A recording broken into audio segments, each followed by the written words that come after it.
आइए आज हम पढ़ेंगे ना लेटर, मतलब व्यंजन द। एक्चुअली क्या है ना कि इंग्लिश पढ़ाते पढ़ाते थोड़ी बार बार लेटर शब्द निकलता है, कोई बात नहीं। वैसे लेटर इसको भी कहते हैं लेकिन हिंदी में व्यंजन द। तो व्यंजन द से ना उसका फोनिक उच्चारण डी होता है। क्या? डी से द, डी से द।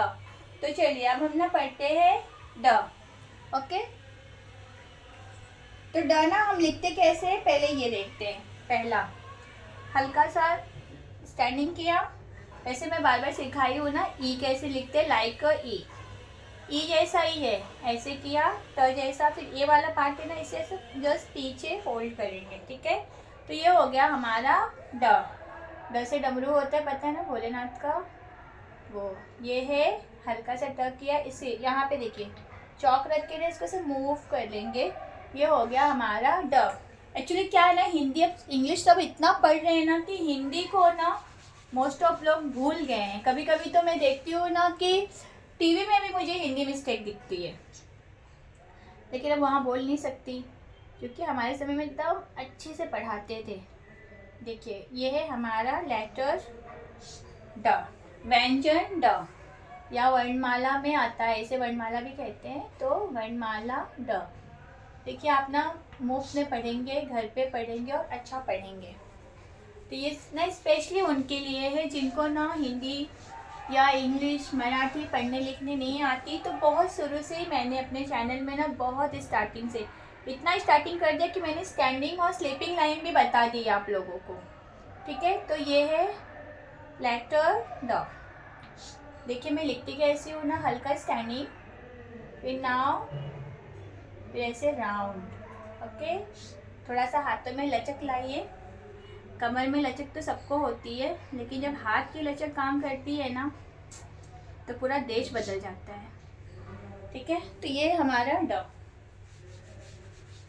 तो डी से क्या होता है, डी से होता है ड। फिर से लिखना सिखा रही हूँ, जिसने ई मेरा देखा रहेगा ना, ई कैसे लिखा है मैंने, उसको ना बहुत जल्दी से आ जाएगा। ये देखिए ऐसा किया और नाउ पीछे, first step, second step, now यहाँ से थर्ड स्टेप। ओके, तो डी से ड देख लीजिए, first second third and fourth. Okay, यहाँ पे देखिए फर्स्ट स्टैंडिंग, ये कर घुमा है तो सेकंड, यहाँ से घुमा है तो ये थर्ड, ना स्लीपिंग किया तो ये आपका फोर्थ हो गया। तो डी से ड, ये याद करना बहुत जरूरी है। डी से ड जब ये आपको आएगा ना तो आपको हमेशा ये बनाना, मतलब शब्द का ना लिखना बहुत जल्दी आ जाएगा। तो डी से ड ये हमेशा आप याद रखना। ओके,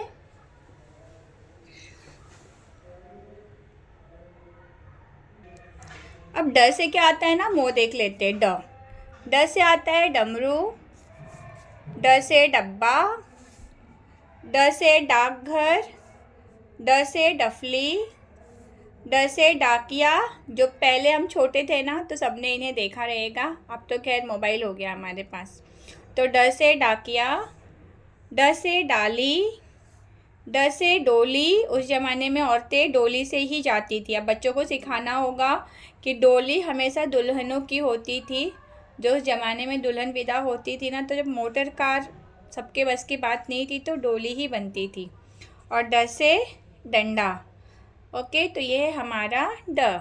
एक बार देख लीजिए। बाय।